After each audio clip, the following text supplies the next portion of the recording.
ओम नमः शिवाय। श्रोताओं, कल हमने सुना था श्रावण मास महात्म्य के तीसरे अध्याय में भगवान शिव की लक्ष्य पूजा, 1 लाख पार्थिव शिवलिंग पूजन के नियम और उसके फल का वर्णन। आज हम सुनेंगे श्रावण मास महात्म्य का चौथा अध्याय, धारण पारण व्रत के विधान, उसके संकल्प और उद्यापन की विधि का वर्णन। हिंदू धर्म में सावन का बहुत खास महत्व बताया गया है। यह पूरी अवधि शिवजी की आराधना के लिए बेहद खास और शुभ लाभदायी होती है।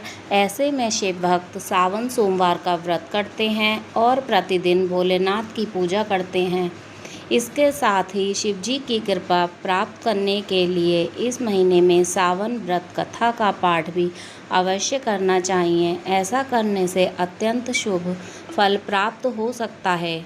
तो आइए जानें सावन व्रत कथा का चौथा अध्याय। ईश्वर बोले, हे संत कुमार, अब मैं धारण पारण व्रत का वर्णन करूँगा। प्रतिपदा के दिन से आरंभ करके सर्वप्रथम पुण्याह वाचन कराना चाहिए। इसके बाद मेरी प्रसन्नता के लिए धारण पारण व्रत का संकल्प करना चाहिए। एक दिन धारण व्रत करें और दूसरे दिन पारण व्रत करें। धारण में उपवास और पारण में भोजन होता है। मास के समाप्त होने पर व्रती को इसका उद्यापन भी करना चाहिए। उद्यापन के लिए श्रावण मास के समाप्त होने पर सबसे पहले पुण्याह वाचन कराना चाहिए। इसके बाद हे मानद आचार्य तथा अन्य ब्राह्मणों का वरण करना चाहिए।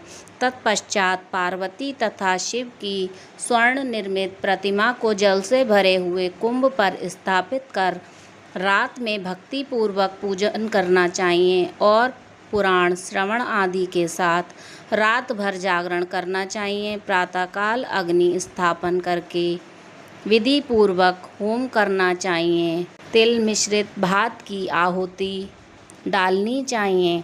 उसी प्रकार शिव गायत्री मंत्र से घृत मिश्रित भात की आहुति डालें और पुनः षडक्षर मंत्र से खीर की आहुति प्रदान करें। तदंतर पूर्ण आहुति देकर होम शेष का समापन करना चाहिए और बाद में ब्राह्मणों को भोजन कराना चाहिए तथा आचार्य की पूजा करनी चाहिए। हे महाभाग, इस प्रकार से उद्यापन संपन्न करके मनुष्य ब्रह्म हत्या आदि पातकों से मुक्त हो जाता है, इसमें संदेह नहीं है।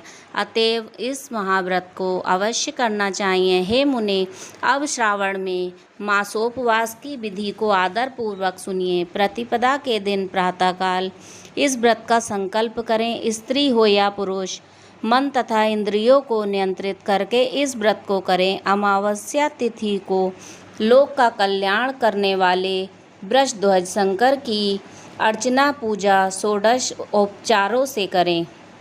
तदंतर अपनी सामर्थ्य के अनुसार व्रत तथा अलंकार आदि से ब्राह्मणों का पूजन करें, उन्हें भोजन कराएं तथा प्रणाम करके विदा करें। इस प्रकार से किया गया मासोपवास व्रत मेरी प्रसन्नता कराने वाला होता है। हे संत कुमार, मनुष्यों को सभी सिद्धियां प्रदान करने वाले लक्ष्य संख्या परिमित्र रुद्रव्रती व्रत के विधान को सावधान होकर सुनिए। अत्यंत आदर पूर्वक कपास के 11 तंतुओं से बत्तियां बनानी चाहिए। हे रुद्रवर्ती नाम वाली बत्तियां मुझे प्रसन्न करने वाली हैं। मैं श्रावण मास में भक्ति पूर्वक देवों के देव गौरीपति महादेव का इन 1 लक्ष संख्या वाली बत्तियों से निराजन करूंगा। इस प्रकार श्रावण मास के प्रथम दिन विधि पूर्वक संकल्प करके महीने भर प्रतिदिन शिवजी का पूजन कर 1000 बत्तियों से निराजन करें और अंतिम दिन 71,000 बत्तियों से निराजन करें अथवा प्रतिदिन 3000 बत्तियां आदर पूर्वक अर्पण करें और अंतिम दिन 13,000 बत्तियां समर्पित करें अथवा एक ही दिन सभी 1 लाख बत्तियों को मेरे समक्ष जलाएं। प्रचुर मात्रा में घृत में भिगोई जो बत्तियां होती हैं वे मुझे प्रिय हैं। तत्पश्चात मुझे विश्वेश्वर का पूजन करके कथा श्रवण करें। संत कुमार बोले, हे देव, हे जगन्नाथ, कृपा करके आप मुझे इस व्रत का प्रभाव बताएं। हे प्रभु, इस व्रत को सर्वप्रथम किसने किया और इसके उद्यापन में क्या विधि होती है? ईश्वर बोले, हे ब्रह्मपुत्र, व्रतों में उत्तम इस रुद्रव्रती व्रत के विषय में सावधान होकर सुनिए।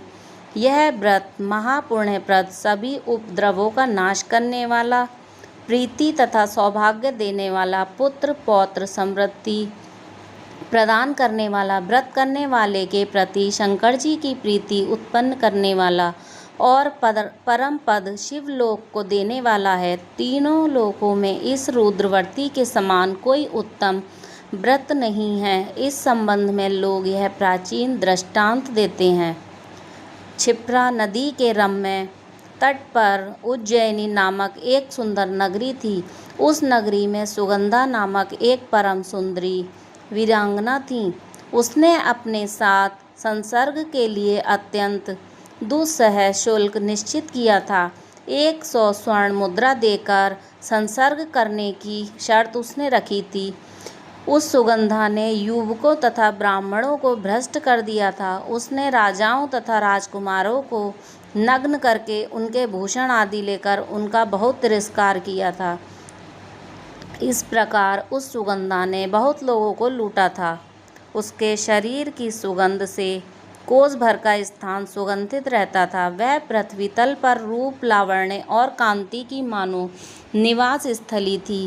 वह 6 रागों और 36 रागनियों के गायन में तथा उनके अन्य बहुत से भेदों की भी गान क्रिया में अत्यंत कुशल थी। वह नृत्य में रंभा आदि देवांगनाओं को भी तिरस्कृत कर देती थी और अपने एक एक पग पर अपनी गति से हाथियों तथा हंसों का उपहास करती थी। किसी दिन वह सुगंधा कटाक्षों तथा बहुचालन के द्वारा कामवाड़ों को छोड़ती हुई क्रीड़ा करने के विचार से क्षिप्रा नदी के तट पर गई। उसने ऋषियों के द्वारा सेवित मनोरम नदी को देखा। वहाँ कई विप्र ध्यान में लगे हुए थे तथा कई जप में लीन थे, कई शिवार्चन में रत थे तथा कई विष्णु के पूजन में तल्लीन थे। हे महामुने, उसने उन ऋषियों के बीच विराजमान मुनि वशिष्ठ को देखा। उनके दर्शन के प्रभाव से उसकी बुद्धि धर्म में प्रवृत्त हो गई। जीवन तथा विशेष रूप से विषयों से उसकी विरक्ति हो गई। वह अपना सिर झुकाकर बार बार मुनि को प्रणाम करके अपने पापों की निवृत्ति के लिए मुनि श्रेष्ठ वशिष्ठ जी से कहने लगी। सुगंधा बोली, हे अनाथनाथ, हे विपेंद्र, हे योगीश, मैंने बहुत से पाप किए हैं। अतः हे प्रभु, उन समस्त पापों के नाश के लिए मुझे उपाय बताइए। ईश्वर बोले, हे संत कुमार, उस सुगंधा के इस प्रकार कहने पर वे दीन वत्सल मुनि वशिष्ठ अपनी ज्ञान दृष्टि से उसके कर्म को जानकर आदर पूर्वक कहने लगे। वशिष्ठ बोले, तुम सावधान होकर सुनो। जिस पुण्य से तुम्हारे पाप का पूर्ण रूप से नाश हो जाएगा, वह सब मैं तुमसे अब कह रहा हूँ। हे भद्रे, तीनों लोकों में विख्यात वाराणसी में जाओ। वहाँ जाकर तीनों लोकों में दुर्लभ, महान, पुण्य देने वाले तथा शिव के लिए अत्यंत प्रीतिकर रुद्रव्रती नामक व्रत को उस क्षेत्र में करो। हे भद्रे, इस व्रत को करके तुम परम गति प्राप्त करोगी। ईश्वर बोले। तब उसने अपना धन लेकर सेवक तथा मित्र सहित काशी में जाकर वशिष्ठ के द्वारा बताए गए विधान के अनुसार व्रत किया। इस प्रकार उस व्रत के प्रभाव से वह सशरीर उस शिवलिंग में विलीन हो गई। हे संत कुमार, इस प्रकार जो स्त्री इस परम दुर्लभ व्रत को करती है, वह जिस जिस अभिष्ट पदार्थ की इच्छा करती है, उसे निसंदेह प्राप्त करती है। हे सुव्रत, अब आप माणिक्यवर्तियों का महात्म्य सुनिए। हे विपेंद्र, उन माणिक्यवर्तियों के व्रत से स्त्री मेरे अर्ध आसन की अधिकारिणी हो जाती है और महाप्रलय पर्यंत वह मेरे लिए प्रिय रहती है। अब मैं इस व्रत की संपूर्णता के लिए उद्यापन का विधान बताऊंगा। चांदी की बनी हुई नंदीश्वर की मूर्ति पर आसीन सुवर्ण में भगवान शिव की पार्वती सहित प्रतिमा को कलश पर स्थापित करना चाहिए और विधि के साथ पूजन करके रात्रि में जागरण करना चाहिए। इसके बाद प्रातःकाल नदी में निर्मल जल में विधि पूर्वक स्नान करके 11 ब्राह्मणों सहित आचार्य का वरण करना चाहिए। तत्पश्चात रुद्र सूक्त से अथवा गायत्री से अथवा मूल मंत्र से घी, खीर और बिल्व पत्रों का होम करना चाहिए। इसके बाद पूर्ण आहुति होम करके आचार्य आदि की विधिवत पूजा करनी चाहिए और सपत्नीक 11 उत्तम विप्रों को भोजन कराना चाहिए। हे संत कुमार, जो स्त्री इस प्रकार से व्रत करती है वह समस्त पापों से मुक्त हो जाती है। तत्पश्चात विधान पूर्वक कथा सुनकर स्थापित की गई समस्त सामग्री ब्राह्मण को दे देनी चाहिए। इससे निश्चित रूप से 1000 अश्वमेध यज्ञों का फल प्राप्त होता है। ओम नमः शिवाय। अगर आपको वीडियो पसंद आए तो वीडियो को लाइक करें, चैनल को सब्सक्राइब करें।